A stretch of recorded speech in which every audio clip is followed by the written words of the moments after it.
Hello friends, welcome to bio Barbie. आज का हमारा टॉपिक है कोएगुलेशन ऑफ ब्लड, या जिसे हम कहते हैं ब्लड क्लॉटिंग्स। ठीक है, इससे पहले हम blood and ABO blood grouping, RH factor, composition of blood, formed elements, RBC, WBC सब कुछ पढ़ चुके हैं। तो हम आज का टॉपिक स्टार्ट करते हैं। ठीक है, देखिए कोएगुलेशन ऑफ ब्लड क्या होता है।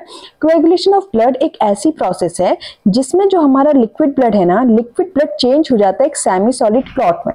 ठीक है, क्यों होता है? ताकि हमें फर्दर ब्लीडिंग ना हो। आपने नोटिस किया होगा कि जब भी हमें कोई इंजरी होती है, ठीक है, तो वहां पे कुछ टाइम बाद पहले तो ब्लड फ्लो होता है, फिर कुछ टाइम बाद ऐसे ब्राउन कलर का एक हार्ड सी लेयर बन जाती है ना, एक ब्राउनिश कलर की सेमी सॉलिड क्लॉट वहां पे हो जाता है, जिसकी वजह से क्या होता है, खून बहना हमारा रुक जाता है। तो यही है क्लॉटिंग। और ये क्लॉटिंग हमारी बॉडी में किस तरह से हो रही है, इसकी हम आज देखेंगे। ठीक है, क्या प्रोसेस होती है। तो हम इसको सिंपली कह सकते हैं कि ये क्या है, हमारी बॉडी का एक इमरजेंसी रिपेयर सिस्टम है हमारे ब्लड लॉस को रोकने के लिए और हीलिंग करने के लिए, ताकि हमारा एक्सेसिव ब्लड लॉस ना हो और हीलिंग हो जाए। ठीक, तो देखते हैं भाई कि क्या है ऐसी चीज जो हमारी क्लॉटिंग को ट्रिगर कर रही है। ठीक है, तो देखिए, जब भी कोई ब्लड वेसल इंजर्ड होती है ना हमारी बॉडी में, तो इमीडिएटली हमारी बॉडी में तीन चीजें होती हैं। क्या? सबसे पहला क्या होता है कि जो ब्लड वेसल है वो कॉन्ट्रैक्ट हो जाती है। क्यों? ताकि वो है जो ब्लड का जो फ्लो है वो रिड्यूस हो जाए, क्योंकि वहां से ब्लड बह रहा है। ठीक है, तो उसको कॉन्ट्रैक्ट होना जरूरी है, ताकि अगर ब्लड फ्लो भी हो रहा है तो कम फ्लो हो। सेकेंड थिंग क्या होती है? प्लेटलेट्स। इससे पहली वीडियो में मैंने आपको प्लेटलेट्स के बारे में पढ़ाया था। वो जो प्लेटलेट्स है वो डैमेज्ड एरिया में हमारा स्टिक हो जाता है और कुछ क्लॉटिंग फैक्टर्स रिलीज करता है। हमारी बॉडी में टोटल 13 क्लॉटिंग फैक्टर्स पाए जाते हैं। ठीक है, तो क्लॉटिंग फैक्टर्स वहां पे रिलीज कर देता है। फिर क्या होता है, cascade of reactions start. Cascade of reactions मतलब सीरीज ऑफ रिएक्शंस वहां पे होती है, जो हमारी बॉडी में सॉल्युबल प्रोटीन्स को इनसॉल्युबल फाइबर्स में कन्वर्ट करके एक ब्लड क्लॉट वहां पे फॉर्म कर देती है। ठीक, ओके, चलिए अब देखते हैं कि कोएगुलेशन की प्रोसेस में कौन कौन से सब्सटेंस हमारे इन्वॉल्व हैं। ठीक है, तो ये जो प्रोसेस है इसमें तीन मेन इंपॉर्टेंट स्टेप्स हैं। पहला है प्रोथ्रोम्बिन, यहाँ पे यूज होता है। प्रोथ्रोम्बिन एक हमारा इनएक्टिव एंजाइम है, ठीक है, जो हमारा लीवर प्रोड्यूस करता है। इसका काम क्या होता है कि जो थ्रोम्बिन है, प्रोथ्रोम्बिन इनएक्टिव है, सबसे पहले क्या होता है, कन्वर्ट हो जाता है थ्रोम्बिन अपनी एक्टिव फॉर्म में। ठीक, अब प्रोथ्रोम्बिन थ्रोम्बिन में कन्वर्ट हो गया, इनएक्टिव से एक्टिव बन गया हमारा। अब जब ये इनएक्टिव से एक्टिव हो गया तो ये क्या करेगा, फिब्रिनोजन को फिब्रिन में कन्वर्ट करेगा, और फिर फिब्रिनोजन हमारा क्या करेगा, फिब्रिनोजन फिब्रिन को फिब्रिन में कन्वर्ट हो जाएगा और ऐसे थ्रेड लाइक्स ऐसे थ्रेड फॉर्म कर देगा, जिसकी वजह से जो है वहां पे क्लॉट बन जाएगा। ठीक है, तो सबसे इंपॉर्टेंट क्या हमारा प्रोथ्रोम्बिन, क्योंकि यही हमारी प्रोसेस स्टार्ट कर रहा है। प्रोथ्रोम्बिन जब एक्टिव हो रहा है तो सारी प्रोसेस हो रही है, लेकिन प्रोथ्रोम्बिन भी तो इनएक्टिव फॉर्म में है, तो प्रोथ्रोम्बिन को एक्टिव करने के लिए भी एक और चीज हमें चाहिए होती है, जिसे हम थ्रोम्बोप्लास्टिन कहते हैं। ठीक है, और इन सब के अलावा और भी कुछ चीजें होती है, जैसे कैल्शियम आयंस। कैल्शियम आयंस जरूरी होता है हर जो क्लॉटिंग रिएक्शंस होते हैं ना, जो हमारे स्टेप्स होते हैं, उसमें हर स्टेप में कैल्शियम आयन बहुत जरूरी होता है एक्टिवेट करने के लिए। इनएक्टिव कंपाउंड्स को एक्टिव करने में इसका इंपॉर्टेंट रोल प्ले होता है। क्लॉटिंग फैक्टर, जैसे मैंने आपको बताया, टोटल हमारे 13 क्लॉटिंग फैक्टर्स पाए जाते हैं, तो सीरीज ऑफ रिएक्शंस में ये क्लॉटिंग फैक्टर्स भी हमारे जरूरी होते हैं। प्लेटलेट्स हमारा थ्रोम्बोप्लास्टिन रिलीज करता है, जो हमारी प्रोसेस को स्टार्ट करता है। ये देखो पहला स्टेप, देखो यहाँ पे क्या हमारा प्रोथ्रोम्बिन है ना, ये इनएक्टिव फॉर्म में, फिर हम कह रहे हैं कि एक्टिव हो रहा है। कैसे एक्टिव हो रहा है? ये एक्टिव हो रहा है इसी थ्रोम्बोप्लास्टिन की वजह से, जो हमारा प्लेटलेट रिलीज कर रहा है। ठीक है, तो प्लेटलेट्स भी क्या हमारे काफी इंपॉर्टेंट होता है, यही हमारी प्रोसेस को स्टार्ट करते हैं। तो देखिए बच्चों, मैंने यहाँ पे क्या किया है, डायग्रामेटिकली मैं कोशिश करूंगी आपको ये ब्लड क्लॉटिंग की प्रोसेस समझाने के लिए, कि उसके बाद हम इसको डिस्क्रिप्टिव फॉर्म इसका पढ़ लेंगे। ठीक है, तो देखिए मैंने कोशिश करी है, ये जो है हमारा ब्लड वेसल है, ठीक है, ये है हमारा लीवर। ठीक है, अब यहाँ पे समझिए कि यहाँ पे हमारा जो है टिश्यू डैमेज हो गया, हमें चोट वोट लग गई, कुछ कट वगैरह लग गया, तो हमारी ब्लड वेसल में टिश्यू हमारा डैमेज हो गया। ठीक, तो देखिए अब क्या होता है, हमारे जब भी कहीं पे डैमेज होता है, जो हमारे डैमेज टिश्यूज होते हैं ना, डैमेज टिश्यूज या डैमेज प्लेटलेट्स, ये हमारा एक सब्सटेंस रिलीज करते हैं जिसे हम कहते हैं थ्रोम्बोकाइनेज। क्या कहते हैं? थ्रोम्बोकाइनेज। ठीक है, या इसे हम प्रोथ्रोम्बिन भी कहते हैं, प्रोथ्रोम्बिनेज। ये जो थ्रोम्बोप्लास्टिन है, थ्रोम्बोप्लास्टिन का, थ्रोम्बोकाइनेज का, ये सारी चीजें, ठीक है, इसकी बात हो रही है। ठीक है, तो डैमेज टिश्यू ने, प्लेटलेट्स ने हमारा थ्रोम्बोकाइनेज रिलीज किया। ठीक है, अब क्या होता है, जब ये डैमेज है तो हमारा लीवर जो होता है, पोटेशियम आयन की, विटामिन के की प्रेजेंस में लीवर भी हमारा जो एक सब्सटेंस रिलीज करता है हमारी ब्लड टिश्यूज में जो डैमेज हुए। क्या रिलीज करता है? ये हमारा रिलीज करता है प्रोथ्रोम्बिन, जो हमने पढ़ा था ना स्टेप पहला, प्रोथ्रोम्बिन। प्रोथ्रोम्बिन। अब प्रोथ्रोम्बिन कैसा हमारा इनएक्टिव है, ठीक है भाई, इसको एक्टिव करने की जरूरत है, ये तो इनएक्टिव फॉर्म में है अभी, ये तो कुछ काम ही नहीं करेगा। तो इसको एक्टिव कौन करता है, इसको एक्टिव करता है हमारा थ्रोम्बोकाइनेस, जो हमारे डैमेज प्लेटलेट्स या डैमेज टिश्यूज से रिलीज किया था। ठीक, अब ये प्रोथ्रोम्बो या thrombokinase in the presence of calcium ion, calcium ion की प्रेजेंस में और थ्रोम्बोकाइनेस की प्रेजेंस में, ये जो हमारा इनएक्टिव प्रोथ्रोम्बिन था ये हमारा कन्वर्ट हो जाता है एक्टिव थ्रोम्बिन में। ठीक है, क्या बन जाता है, एक्टिव थ्रोम्बिन। ठीक, क्या हुआ यहां तक, अभी हमारा क्या हुआ, डैमेज टिश्यू था, हमें चोट लगी, तो टिश्यू को जैसे पता चला उसको चोट लगी है, उसने एक थ्रोम्बोकाइनेस सब्सटेंस रिलीज किया। ठीक, और हमारे लीवर ने क्या किया, विटामिन के की प्रेजेंस में प्रोथ्रोम्बिन रिलीज किया। प्रोथ्रोम्बिन इनएक्टिव था तो थ्रोम्बोकाइनेस ने कैल्शियम की प्रेजेंस में प्रोथ्रोम्बिन को एक्टिव थ्रोम्बिन में कन्वर्ट कर दिया। ठीक, ओके। अब हमारे एक्टिव थ्रोम्बिन क्या करेगा, ये जो हमारा एक्टिव थ्रोम्बिन है ये क्या करेगा, ये हमारा फिब्रिनोजन, फिब्रिनोजन होता है एक इनएक्टिव है ये भी। ठीक है, फिब्रिनोजन ये भी हमारा लीवर ही सिक्रीट करेगा। फिब्रिनोजन जो इनएक्टिव सॉल्युबल है इसको कन्वर्ट करेगा एक्टिव फॉर्म में, इसकी एक्टिव फॉर्म है फिब्रिन। ठीक, कौन करेगा, थ्रोम्बिन करेगा। पहले थ्रोम्बिन खुद इनएक्टिव था, थ्रोम्बिन एक्टिव हुआ तो वो फिब्रिनोजन को फिब्रिन में कन्वर्ट करेगा, किसकी प्रेजेंस में, कैल्शियम आयन की प्रेजेंस में। ठीक, अब फिब्रिन कन्वर्ट हो गया, फिब्रिन एक्टिव बना, फिब्रिन बनाएगा फाइबर्स, फिब्रिन बनाएगा फाइबर, और ये फाइबर्स क्या करेंगे, ये फाइबर जाएंगे यहाँ पे और डैमेज टिश्यू में इस तरह से क्लॉट बना के, ये ऐसे ऐसे कुछ नेट लाइक स्ट्रक्चर बना के क्लॉटिंग की प्रोसेस हमारी फिनिश कर देंगे। ठीक, ये था हमारा पूरा ब्लड क्लॉटिंग का मैकेनिज्म। कोशिश करिए मैंने आपको समझाने की, समझ आया तो ठीक है, नहीं आया तो कोई बात नहीं, यहाँ पे मैंने आपके स्टेप्स भी लिखे हैं, देखते हैं। तो क्या होता है ब्लड क्लॉटिंग के स्टेप्स, क्या है, सबसे पहला क्या होता है, थ्रोम्बोप्लास्टिन का बनना। ठीक है, जो प्रोथ्रोम्बिन को एक्टिवेट करता है। तो देखो, जब भी ब्लड वेसल हमारा इंजर्ड होता है तो प्लेटलेट्स और डैमेज टिश्यूज एक एंजाइम लाइक सब्सटेंस रिलीज करते हैं जिसे हम कहते हैं थ्रोम्बोप्लास्टिन। ठीक है, या इसी को हम कहते हैं टिश्यू फैक्टर या क्लॉटिंग फैक्टर 3। मैंने आपको बोला था ना हमारे पूरे 13 क्लॉटिंग फैक्टर पाए जाते हैं और वो सब भी हमारे इस रिएक्शन में काम करते हैं। ठीक है, तो ये थ्रोम्बोप्लास्टिन कौन रिलीज करता है, डैमेज टिश्यूज या प्लेटलेट्स। ओके, अब थ्रोम्बोप्लास्टिन कैल्शियम आयन के साथ मिलके प्रोथ्रोम्बिन को एक्टिवेट करने में हेल्प करता है। यही तो मैंने आपको कहा था ना, थ्रोम्बोप्लास्टिन कैल्शियम आयन के साथ मिलके प्रोथ्रोम्बिन को एक्टिवेट कर रहा है। ठीक, यही प्रोसेस जो ऊपर लिखी है ना, ये यहाँ पे लिखी हुई है। ठीक है, ओके। तो अब हम क्या कह सकते हैं कि जो थ्रोम्बोप्लास्टिन है वही क्लॉटिंग इंजन को स्टार्ट कर रहा है, क्योंकि देखो अगर थ्रोम्बोप्लास्टिन ही नहीं होगा, अगर डैमेज टिश्यू थ्रोम्बोप्लास्टिन को रिलीज नहीं करेंगे तो हमारा प्रोथ्रोम्बिन एक्टिवेट ही नहीं होगा, और प्रोथ्रोम्बिन एक्टिवेट नहीं होगा तो फिब्रिनोजन एक्टिवेट नहीं होगा, फिब्रिनोजन एक्टिवेट नहीं होगा तो फाइबर नहीं बनेगा। ठीक है, तो हमारा मेन स्टार्टर कौन है, थ्रोम्बोप्लास्टिन है। ठीक, ओके। चलिए अब नेक्स्ट स्टेप क्या है, conversion of prothrombin into thrombin.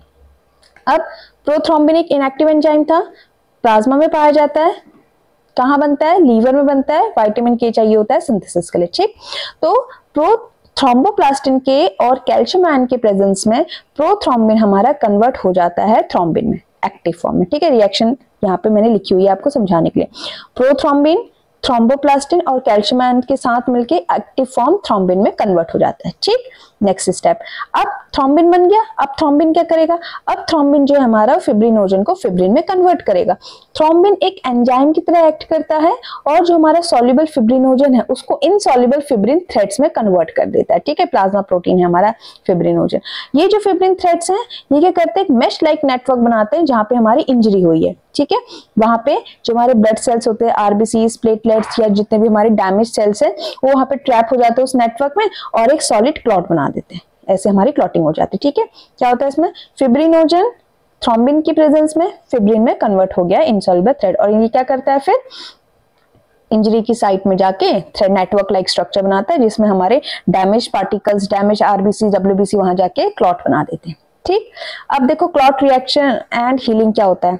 ठीक है, अब जब क्लॉट बन गया, क्लॉट फॉर्म हो गया तो क्या होता है, वो कॉन्ट्रैक्ट हो जाता है। देखा आपने, जब भी हमें अक्सर चोट लगती है तो वहां पे ऐसे टाइट टाइट हमें फील होता है, खुजली लगती है ना, टाइट क्यों हो रहा है, क्योंकि क्लॉट वहां पे कॉन्ट्रैक्ट हो रहा है। ठीक है, इसी को हम कहते हैं क्लॉट रिट्रैक्शन, और लास्ट में जो सीरम है वो वहां से ओजिस आउट होता है और हीलिंग बिगिन हीलिंग स्टार्ट हो जाती है। सीरम क्या होता है, जब मैं प्लाज्मा पढ़ा रही थी मैंने आपको बताया था कि प्लाज्मा में से अगर हम सारे क्लॉटिंग फैक्टर्स हटा दें तो बचा कुचा जो फ्लूइड है वो हमारा सीरम कहलाता है। ठीक है, ओके। अब देखते हैं विटामिन के और कैल्शियम का क्या रोल है यहाँ पे। विटामिन के मैंने आपको लीवर में दिखाया था ना कि विटामिन के चाहिए होता है, क्यों चाहिए होता है, प्रोथ्रोम्बिन बनाने के लिए, है ना। तो विटामिन के की जरूरत लीवर को है प्रोथ्रोम्बिन प्रोड्यूस करने के लिए और अदर क्लॉटिंग फैक्टर्स के लिए। कैल्शियम आयन तो आपने देखा हर स्टेप में एक्टिव करने के लिए कैल्शियम आयन की जरूरत है ना। तो ऑलमोस्ट ईच स्टेप में कैल्शियम आयन हमें चाहिए क्लॉटिंग प्रोसेस की। अगर हम कैल्शियम आयन को रिमूव कर दे ब्लड से, ठीक है, और उसकी जगह कुछ ऑक्सलेट या सिट्रेट रख दे तो क्या होगा, क्लॉटिंग नहीं होगी। इसलिए हमारा ब्लड जो है, blood is capped liquid in blood banks. ठीक है, इसी तरह से मतलब कि किस तरह से हमारे ब्लड को ब्लड बैंक्स में रखा जाता है। ठीक है, तो क्या है, अगर हम ब्लड से कैल्शियम निकाल दे तो क्लॉटिंग वहां पे नहीं होगी। तो जो ब्लड बैंक्स होते हैं ना हमारे, वहां पे ये ऐड करते हैं हमारे ब्लड में और वहां पे लिक्विड फॉर्म में हमारा ब्लड रहता है। ठीक है, तो ये है हमारा रोल ऑफ विटामिन के एंड कैल्शियम। तो ये भी हमारी क्लॉटिंग में काफी नेसेसरी है। ठीक, तो यहाँ तक हमारा हो गया, हमने क्लॉटिंग पढ़ा, ब्लड क्लॉटिंग किस तरह से होती है, कौन कौन से फैक्टर्स चाहिए होते हैं। अब देखिए नेक्स्ट हम देखते हैं लिम्फ। लिम्फ क्या होता है, अगला टॉपिक है हमारा, टिश्यू फ्लूइड है लिम्फ। ठीक है, तो देखिए हमने अभी तक ब्लड के बारे में इतना कुछ पढ़ा, तब तो आपको समझ आ गया कि ब्लड ही है हमारा जो मेन ट्रांसपोर्ट फ्लूइड है बॉडी में। ऑक्सीजन, न्यूट्रिएंट्स और हमारे हार्मोन्स, हर सेल में हमारे हार्मोन्स को कैरी करके ले जाता है। लेकिन जो ब्लड है वो डायरेक्टली हर सेल तक नहीं जाता है। क्यों? क्योंकि कैपिलरीज की वॉल्स जो होती है वो कंप्लीटली क्लोज नहीं होती है। ठीक है, सम पार्ट जो होता है ब्लड प्लाज्मा का वो लीक हो जाता है कैपिलरीज से, क्योंकि कैपिलरीज की wall are not completely close, तो कुछ पार्ट जो होता है ब्लड प्लाज्मा का लीक हो जाता है। ठीक है, स्पेसेस में, बॉडी सेल्स के बीच में। और वही जो लीक्ड फ्लूइड है ना, इससे ही हम टिश्यू फ्लूइड या इंटरस्टिशियल फ्लूइड कहते हैं। ठीक है, क्या है कि ब्लड हमारा पूरा मेन ट्रांसपोर्ट सिस्टम है, लेकिन जो कैपिलरीज की वॉल है पूरी तरह से बंद नहीं होती है, तो वहां पर हमारा ब्लड ये प्लाज्मा ऊजेस आउट हो जाता है कैपिलरीज से, और जो वही लीक फ्लूइड को हम टिश्यू फ्लूइड या इंटरस्टिशियल फ्लूइड के नाम से जानते हैं। ठीक, A part of this fluid enters tiny vessels called lymphatic capillaries, और एक बार जब वो उनके अंदर जाता है तो वही चीज हमारी लिम्फ कहला देती है। ठीक है, जो इंटरस्टिशियल फ्लूइड था जब वो लिम्फेटिक कैपिलरीज में एंटर करता है तो एक बार उसके अंदर गया लिम्फेटिक वेसल के अंदर, कैपिलरीज के अंदर, तो वो कहलाता है लिम्फ। तो है क्या, जो ब्लड प्लाज्मा था लीक हुआ, टिश्यू फ्लूइड कहलाया। टिश्यू फ्लूइड जब लिम्फ में एंटर किया लिम्फ वेसल्स में तो वो लिम्फ बन गया। ठीक है, तो यही हमारा लिम्फ जिसे हम टिश्यू फ्लूइड कहते हैं। अब देखते हैं एक्चुअल में जो डेफिनेशन होती है या जो एनसीईआरटी में जो डेफिनेशन दी है।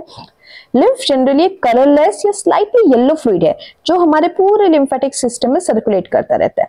प्लाज्मा की तरह ही है, लेकिन डिफरेंस क्या है कि प्लाज्मा के कंपैरिजन इसमें थोड़े से लेस प्रोटीन होते हैं और मोर डब्ल्यूबीसीज पाए जाते हैं। लिम्फोसाइट्स डब्ल्यूबीसी जब मैं पढ़ा रही थी, लिम्फोसाइट्स मैंने आपको पढ़ाया था, दो तरह के लिम्फोसाइट्स होते हैं, बी एंड टी एन, दोनों क्या होते हैं हमारे इम्यून सिस्टम में हेल्प करते हैं ना। तो लिम्फ क्या है, प्लाज्मा की तरह ही है, लेकिन प्रोटीन्स कम है और डब्ल्यूबीसी इसमें ज्यादा पाए जाते हैं। ठीक है, it act as a link between blood and body tissues, blood और बॉडी टिश्यूज के बीच का लिंक है जो मटीरियल्स के एक्सचेंज में हेल्प करता है।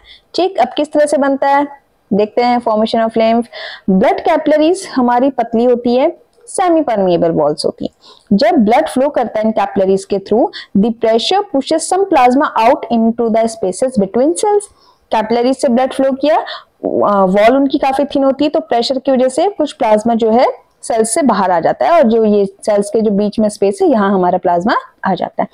यही जो फ्लूइड है इसमें वाटर, ऑक्सीजन, न्यूट्रिएंट्स और कुछ स्मॉल प्रोटीन्स भी पाए जाते हैं, और ये हमारा टिश्यू फ्लूइड बन जाता है जिसे हम इंटरस्टिशियल फ्लूइड कहते हैं।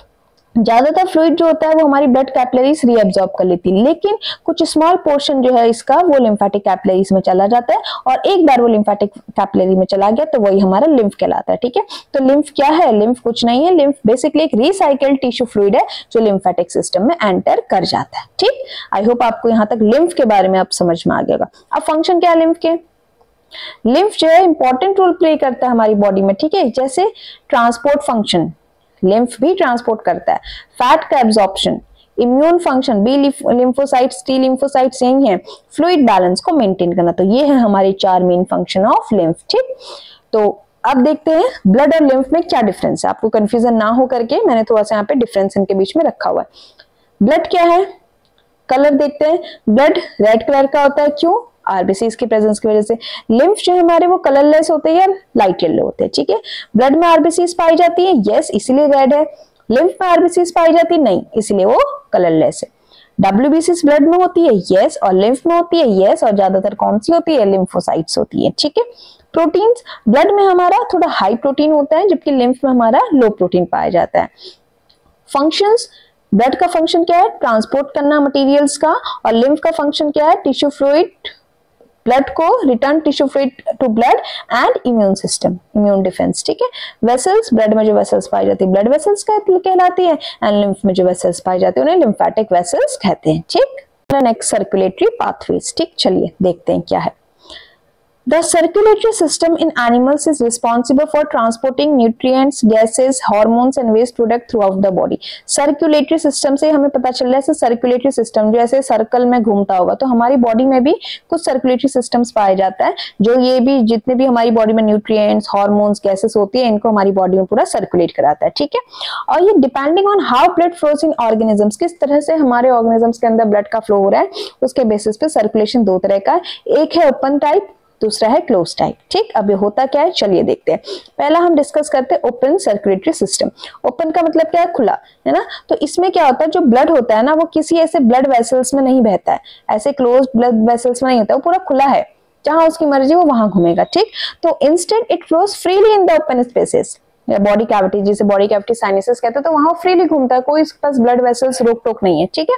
तो इन ऑर्गेनिजम्स में जो ऑर्गन्स और टिश्यूज होते हैं डायरेक्टली ब्लड में नहा रहे होते हैं, तैर रहे होते हैं काइंड ऑफ, ठीक है। इसे हीमोलिम्फ भी कहते हैं इस कंडीशन को। तो यहाँ जो होता है एक्सचेंज मटेरियल से वो डायरेक्टली हो जाता है ब्लड और बॉडी सेल्स तो खुद तैर रही है उसमें, तो खुद ही वो डायरेक्टली अपने जो मटीरियल है डायरेक्टली ब्लड में एक्सचेंज कर लेती है। कहाँ, ओपन सर्कुलेटरी सिस्टम की बात हो रही, ठीक है। क्योंकि ब्लड यहाँ पे स्लोली फ्लो करता है, प्रेशर यहाँ पे लो होता है, इसलिए ये जो सिस्टम है ओपन सर्कुलेटरी वाला ये लेस एफिशिएंट होता है, ठीक है। अब क्योंकि यहाँ पे ब्लड तो ओपनली घूम रहा है तो वो आराम से फ्लो करता है। कहाँ पाया जाता है, जो लोअर ऑर्गेनिजम्स पाए जाते हैं, आर्थ्रोपोड्स, कॉकरोचेस, मोलस्कस, इनमें ओपन सर्कुलेटरी सिस्टम देखने को मिलता है, ठीक है। क्लोज सर्कुलेटरी सिस्टम में भी ब्लड वेसल्स में पाया जाता है, ठीक है। इसमें जो होता है ब्लड फ्लो का फ्लो फास्ट होता है, हाई प्रेशर में होता है, तो ये ज्यादा इफिशिएंट होता है कॉम्प्लेक्स ऑर्गेनिजम्स के लिए। इसलिए जो एडवांस्ड ऑर्गेनिजम्स है जैसे कि हम लोग हो गए, वर्टिब्रेट्स हो गए, ह्यूमंस, ठीक है, इनमें जो है ये पाया जाता है, ठीक है। इसमें क्या होता है, ब्लड जो है हमेशा ब्लड वेसल्स के अंदर जाता है, आर्टरीज, वेन्स एंड कैपिलरीज इनमें घूमता है, ठीक है। तो इसमें मटेरियल्स का एक्सचेंज कैसे होगा, इनमें मटेरियल का एक्सचेंज होता है थ्रू कैपिलरी वॉल्स, ठीक। कहाँ पाया जाता है, एनालिट्स में पाया जाता है, जैसे कि अर्थवर्म हो गए और वर्टिब्रेट्स, इन सब में पाया जाता है, ठीक है। ज्यादा एफिशिएंट है क्लोज वाला as compare to open one, ठीक। अब देखते हैं types of circulation in vertebrates. Vertebrates जो होते हैं इनमें ना दो तरह का मेन ब्लड सर्कुलेशन देखने को मिलता है, एक है सिंगल सर्कुलेशन, एक है डबल सर्कुलेशन। नाम से ही पता चल रहा है, सिंगल मतलब हमारी उनकी बॉडी में जो है एक ही बार सर्कुलेटिंग होगा, हार्ट से ब्लड एक ही बार जाएगा।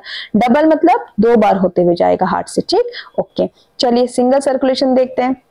कहाँ पाया जाता है, फिशेस में पाया जाता है। क्या है इसका मतलब, the heart pumps deoxygenated blood to the gills for oxygenation, ठीक है।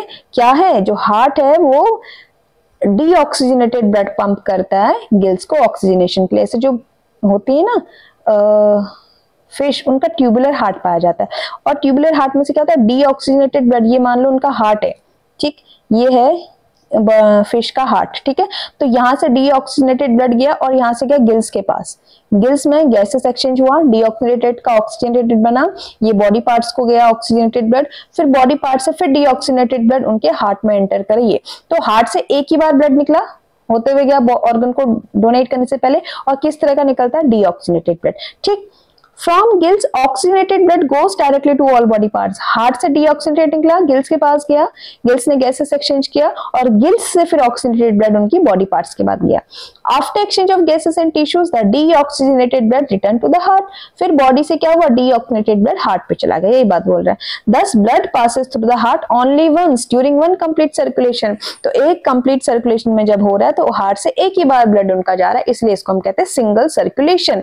हार्ट से गिल, देखो गिल से बॉडी, बॉडी से हार्ट, तो ये एक कंप्लीट सर्कुलेशन था, ठीक है, तो ये होता है सिंगल सर्कुलेशन। कहाँ पाया जाता है? फिशेस में पाया जाता है, जैसे रोहू, शार्क, ईटीसी। ठीक, आई होप आपको समझ आ गया होगा। नेक्स्ट देखते हैं डबल सर्कुलेशन। देखो डबल सर्कुलेशन जो है ना, मैं अभी आगे आपको हार्ट के बारे में पढ़ाऊंगी, तो वहां पे मैं आपको पूरा अच्छे से डिटेल में समझा दूंगी कि क्या होता है डबल सर्कुलेशन। यहाँ पे ना बस थोड़ा सा एक ओवरव्यू कर लीजिए क्या होता है, ठीक है, वहां पे मैं आपको पूरा अच्छे से समझाऊंगी। तो डबल सर्कुलेशन कहाँ पाया जाता है? एम्फीबियंस, रेप्टाइल्स, बर्ड्स और मैमल्स। नाम से ही पता चल रहा है डबल, 2 बार सर्कुलेशन। ठीक है, तो यहाँ पे क्या होता है? Blood passes through heart twice, एक कंप्लीट सर्कुलेशन में 2 बार हमारे हार्ट से ब्लड होते हुए जाता है, इसलिए इसका नाम है डबल सर्कुलेशन। एक बार जाता है ऑक्सीजनेटेड ब्लड, एक बार जाता है once for supplying oxygenated blood to the body, जिसे हम कहते हैं पल्मोनरी सर्कुलेशन, जैसे ये हमारा हार्ट है। ठीक है, डीऑक्सीजनेटेड ब्लड जाता है लंग्स के पास। ठीक है, लंग्स यहाँ से क्या करता है? ब्लड को प्योरीफाई करके हार्ट को देता है, और फिर प्योरीफाइड ब्लड हार्ट हमारा बॉडी ऑर्गन्स को देता है। ठीक है, तो उसे हम कहते हैं सिस्टमैटिक सर्कुलेशन, जो नीचे बॉडी पार्ट्स में होता है। और पल्मोन वर्ड्स तो मैंने आपको पिछली वीडियोस में बताया था, जहां पे भी पल्मोन वर्ड्स आएगा समझ लेना ये हमारे लंग्स से रिलेटेड कुछ बात चल रही है। ठीक, ओके, चलिए अब एक यहाँ पे भी देख लेते हैं, क्विक रिवीजन कर लेते हैं, आपको कोई कंफ्यूजन ना हो। ओपन सर्कुलेशन कहाँ मिलता है? आर्थ्रोपोड्स, मोलस्कस में। क्या होता है? बॉडी साइनसेस में ब्लड ऐसे ही घूम रहा होता है। ठीक है, इफिशियंसी लो होती है, क्यों? क्योंकि यहाँ पे ब्लड प्रेशर स्लो होता है, कम होता है, ब्लड यहाँ पे स्लोली मूव कर रहा है। क्लोज सर्कुलेशन कहाँ पाया जाता है? एनालिट्स में, वर्टिब्रेट्स में। ठीक है, ब्लड वेसल्स के अंदर यहाँ पे ब्लड मूव करता है, इसलिए इसका नाम है क्लोज। ठीक है, इफिशियंसी काफी हाईली इफिशियंट होता है, कॉम्प्लेक्स और बॉडी ऑर्गेनिजम्स में यही पाया जाता है।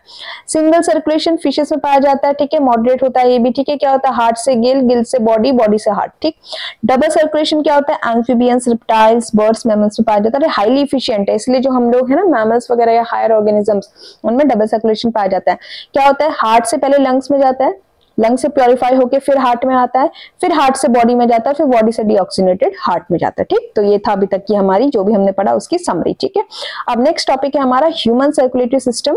ये हम देखेंगे नेक्स्ट वीडियो में। यहां तक अगर आपको सब समझ आया है तो आप इसको लाइक कीजिए, कमेंट कीजिए। अगर आपको कोई भी कुछ प्रॉब्लम है या कुछ समझ नहीं आ रहा है या कुछ नया टॉपिक आप चाहते हैं कि मैं आपको पढ़ाऊं, ठीक है, और बाकी अगर सब कुछ ठीक लगे आपको तो मेरे चैनल को सब्सक्राइब करिए, बने रहिए मेरे साथ। मिलते हैं आपके नेक्स्ट वीडियो में एक नए टॉपिक के साथ। Thank you.